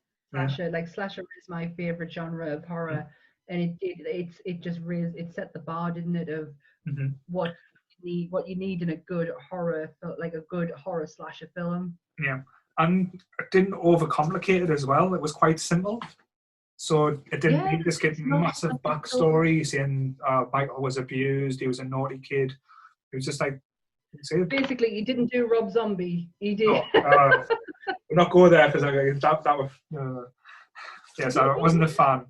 It's one of them things where they think they have to explain why someone does something. Yeah, it's the fact that we have to think about it makes it more scary. It's psychological horror. It's like it makes you think, the viewer think, as opposed to having it explained. Like, I love Kevin Smith very much, but he does not like to explain the back end of things sometimes. Yes. And sometimes you just don't need it. Like, simple is better, and I get what you mean by Halloween. It's easy. It's an easy watch. Mm-hmm. It is pretty terrifying, like, to think that this person has nothing behind them. There's no motivation. It's not aimed on revenge or anything else other than pure evil. And he's just pure evil. Yeah, what I like about it as well, there's not many films you could watch in a group and enjoy, or watch by yourself. You can watch, like, I can go, like, say, I have a few hours, put Halloween on, watch it, be thoroughly entertained, and, like I say, but get a room full of friends, all you're watching it, all react to it as well. It works both ways. There's not many films like that, and especially, like, say, with it being as old as it is, I would dare say I would get, like, any teenage person, or, like, say, someone a lot younger than me, watch it for the first time, and they would enjoy it and be scared by it as well. Well, here's one thing I didn't ask you the last time we did this. Mm-hmm. What did you think of the new one with Jamie I did Lee? enjoy it, yeah. The guy that, the guy out of, I've totally forgotten his name. I know we're trying to get the names right, but he was part of the whole Franco and This Is the End crew. He was, what's he called? Oh, I'll have to look for it now. Like, he was Danny McBride. Danny McBride, that's the one. He was the one involved with it, and I thought, when I heard that name, I thought, oh, this is going to be awful. And I saw the trailer. You hear Danny McBride, and you think, shit. Because, to be honest, his work, even though he is funny, like, say, when you look at the films he's been in, they're not top caliber films. Like, How High? Your Highness. Your Highness, that's shite. Even This Is the End, like, say, entertaining it is, and he plays a good part. It's not really what you would say as a memorable film that you'll always go back to, type thing. No. What I think done really well with it, though, how they just cut out all the shit that went out afterwards. When, right, this is a direct sequel to the first one. Like, nothing else happened, and they got rid of the whole Laurie Strode as Michael's sister. That was all bullshit as well. So again, it was never confirmed that they were brother and sister. It was only speculated. It's a direct sequel to the second one. So the second one happens in this universe, but that's it. Yeah. Because I remember watching that. I used to do YouTube reactions to trailers, and Halloween was one of them. And there was a genuine reaction. Me and Carolyn hadn't watched it beforehand. We never did. We just reacted to what we were looking at, and we did the Halloween one. And it's where the door closes, and we're saying to each other, "There's someone behind us," and then it happened, and we both screamed at the same time. There was a genuine reaction there. But when you think Danny McBride, you do think funny, and I was exactly the same. Watching the trailer, just took that preconception of, oh, Danny's just going to come in there and try and make this funny, and it you don't think that's going to be the new going forward? Because Jordan Peele kind of opened the door for that with his take on, like I say, the horror genre. Because, like I say, he's been, like I say, the films I love, like Us, absolutely, even though it got a bit confusing towards the end, I still think it's a good film. That's it. I don't get Us. I don't get it. The end really confused us. But Get Out, me and Ant would just watch Hereditary. So we were up a height to start with. And then we were like, right, we're in the mood. We'll put Get Out on. Paul, our hearts were racing. Tell you what. At the end, with the when Yeah. you think that's it, you think it's done and dusted with, because you know what Jordan Peele is aiming at with this film, and you know the racism that he was getting at, and the fact Yeah. that the police car pulls up, we were like, that's it, he's done with. And the fact it was his fucking friend who got out the car, I was never been more relieved. We couldn't breathe by that point. We were like, that's it, he's done. And then his mate gets out the car. Jordan Peele totally shocked the shit out of me on that one. Yeah. But that, like I say, it could be a new comedy thing. But if you wanted a head fuck of a film, I don't know if you've ever watched it. Have you watched Midsummer? No, and I was very much put off by it, and I tell you why. I don't like it. Do you know what it reminded us of? Mm-hmm. It reminds us of 70s horror, like The Wicker Man. Yes, it's very much in the vein of The Wicker Man. That's what I was about to say. Like, Kirsten's going to be fuming. I don't like that type of horror. I don't like the it really reminds us of that 70s feel of devil possession and devil worship and witchcraftery from the 70s. Yeah. I'm not a fan. It's but I have heard it's quite good. It's hard to watch because, like I say, we accidentally watched the director's cut. Like I say, when we walked down, like watched it on the streaming links, and it was a long film. But the thing is, though, there's elements you think, oh, this is getting boring. Then something happens, and you're like, what the fuck? But this keeps you engrossed. But it is a head fuck of a film, and if you've got like mental illness and stuff like that, it's got so many triggers in. So, like I say, that. Yeah. But if you like the horror genres and stuff, for a modern horror, it is well done. Yeah, I mean, like, besides comic book movies, horror is my favorite genre. Like, I absolutely love. Do you know what one of my favorite horror film actually is? Because I love slasher films. Slashers are my favorite. I think they really do. Like, no horror film scared us in years, but I fucking love Scream. And they flipped the script. Yeah, Drew Barrymore dies in the first 10 minutes, and you never saw her come. Yeah, I remember again another film I watched on VHS copy, and me and my friends watched it, and then decided. So we watched it. I tell you, it was Christmas, because it came out at Christmas, and it was either it was in the holidays. It was either just after Christmas or just before it, and definitely like leading into the New Year. And we watched it at my friend's house, and then we all dispersed and said, right, we're going to go home for tea, and we'll come and see each other later. So where I live now is where all my friends lived, and I actually ended up moving about 5 minutes down the road, and my friend Catherine lived over the road, and we walking home. By the time I get in the house, bearing in mind this is not a mobile era, Catherine comes running over to mine about 5 minutes after she's been in, saying that she's getting dodgy phone calls and that someone's going to come get her. And I got a phone call at my house saying, pretend that you've just gotten a dodgy phone call and that you've been told that you're number 6. And Catherine comes running over and went, I've just been told I'm number 5. And I was like, oh my God, I'm number 6. We had to put an end to it because our mum was going to actually call the police because we were given our dodgy phone calls. Because again, it was not a mobile era. But Scream, I just, absolutely loved it. Look, it's not on my top, but I do love Scream. So moving on to your last pick. My last one is Endgame.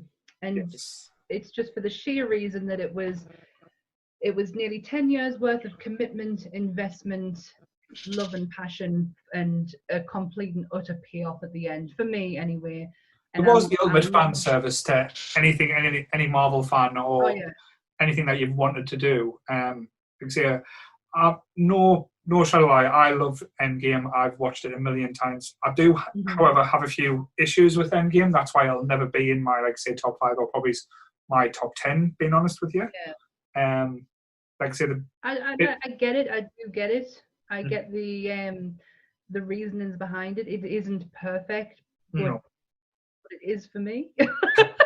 No, I can understand why. Pleased. There's elements of it in Endgame that had me crying, that had me standing up cheering, but the whole my big issue, again, I think we talked about it before. I'm never a big fan of it in films. In this one, I thought was a bit of a cop-out using it this way, was time travel. Looking back, there's only been 2 films in my eyes that's done time travel well. One, Back to the Future, which is that one that dropped out of my top 5 for Ghostbusters, and the choice. Terminator films. Well, the Terminator 1 and 2. 1 and 2. Let's just to put correct myself there. back on that one. Some abuse there.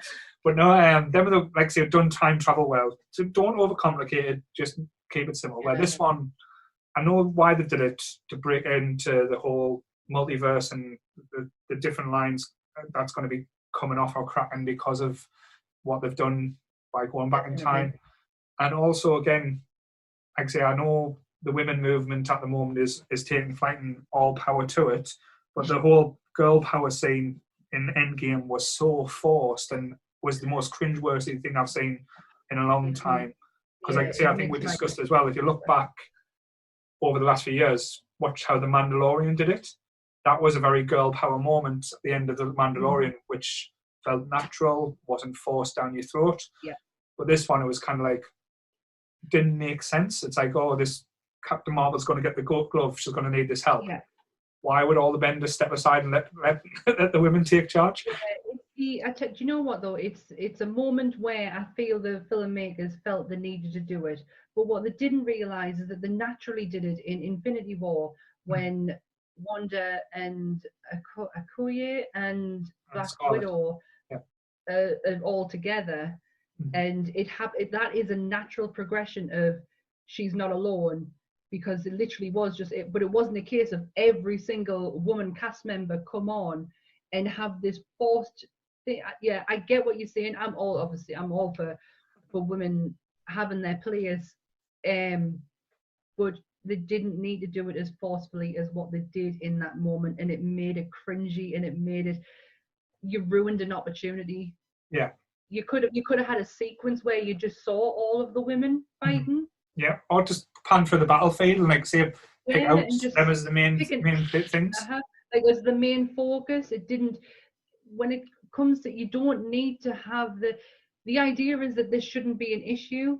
The women should have just as much screen time as what the men do. Yeah. Do that in your big fight scene.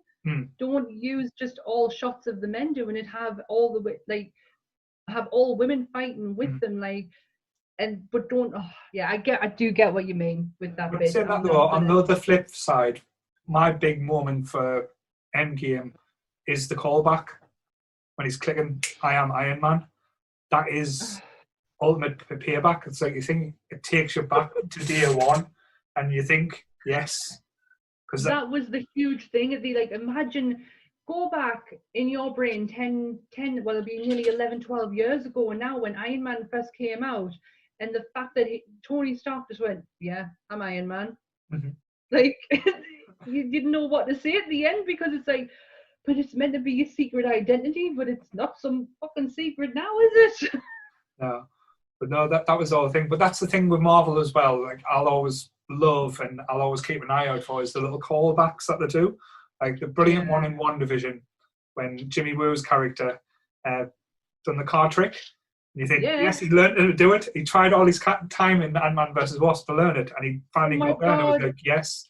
And when again, it happened, now, I says to Anne, have I just seen that right? You're gonna have to go back. The Disney app is not great to go back on, mind. No, and I was like, you're gonna have to go back. I'm sure he's just done the card trick from Ant-Man and Wasp. But again, similar case. I think it was the 3rd episode of Winter Soldier and Falcon when they get in the car. This time Sam's getting the back and Bucky's in the front. He's going, you're not pushing forward now, are you? And he just went, nope. Call back to Civil War when he asked him to do it. Again, little things that Marvel do so well just highlights the attention to detail. Marvel actually have a department of continuity. They have all the, like Brian Michael Bendis used to be a part of it, and he wrote, did he write House of M? Right. Yeah. I think he wrote House of M. He was a huge name in Marvel, obviously writing some of the biggest titles that they've ever done. But he left to go to DC. And well, Miles Morales is his child. I'm sure I don't want to say it because I could be wrong, but I'm sure he's one of the creators of Miles Morales. I remember him being very happy when it won an Oscar for Right. Into the Spider-Verse. Yeah. But yeah, he was part of a team that did just continuity Right. to make sure that these little details all followed on from each other. So there was no mistakes. There was no like the timeline wasn't broken, Right. and they would go into comic history and make sure that what was out there was either the same or similar to what was in the comics.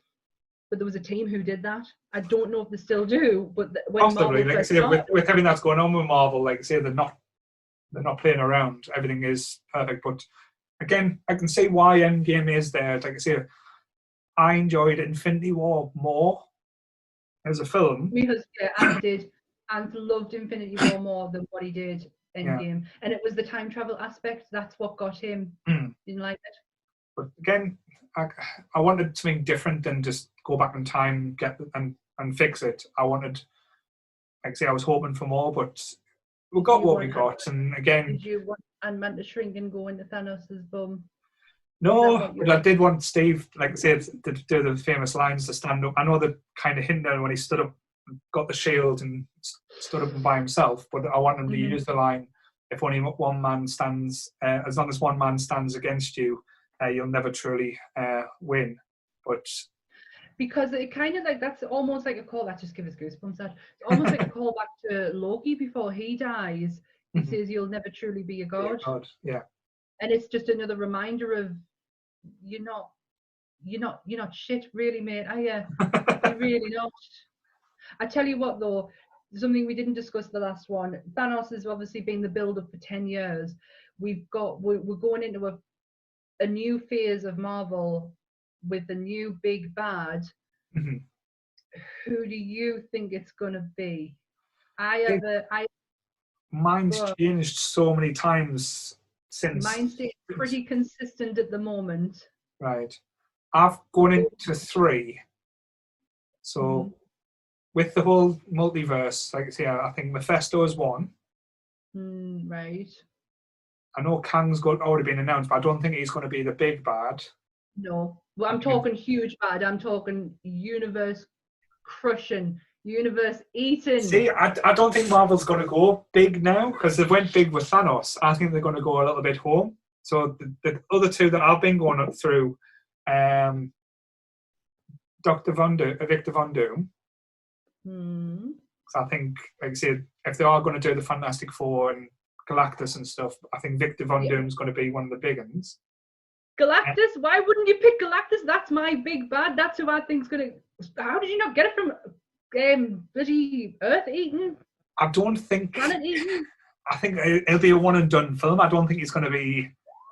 I don't think he's that much of an interesting bad guy. If you look back in the comics, I think the Silver Surfer is more interesting than Galactus. Oh my god! And yeah, Anth will agree with you on that one. Anth is a fan of Silver Surfer and is devastated he's obviously not being done right. Yeah, but the other one I say this is one I keep changing on. This is probably me just hope. I think the big bag in the next one's like the next thing is going to be more human. Norman Osborn. Because they keep saying that the Spider-Man 3 is going to be the big interlinking for everything. We're going into the multiverse with that one, aren't we? Yeah, so Norman Osborn, like I say, because there's rumours going about the old Avengers Tower is going to be Oscorp or the new Fantastic Four hideout. But to me, it makes more sense. I know they've got the Eternals and stuff coming up, but go a little bit more grounded with the villains. Because they've done big, big and bad Thanos. Because anything they do, it's going to be just like a second. I'm going to fly the Galactus flag, but I'll hold my hands up and say if I'm wrong. So I think we should come to an end now. Cool. We've talked for a while, so I'm sorry. we will get to the point where this just becomes seamless and we can do it in a shorter amount of time. But this is our first time. So yeah, if you're watching it on, I don't know where we're doing it. Is it platform we can get it up really. So yeah, whatever platform you find us on, just remember to join us again in some capacity where if you can subscribe to it, that'd be great. Mhm. But yeah, next top 5 is going to be a little bit trickier than your favorite film. No problem. And like I say, if you have sat through and watched that, thank you. And like I say, don't forget we've got a Facebook group, Nerdy Up North Community, and the website. Again, I'm still working on it. It's a work in progress. Is www.nerdyupnorth.co.uk. Love to hear your feedback, and like I say, if you agree or you think we're talking all the bullshit, so have fun. Yeah. Well, thank you very much, everyone. Take care. Thanks, Sam, as well. Oh, no, praise Paul.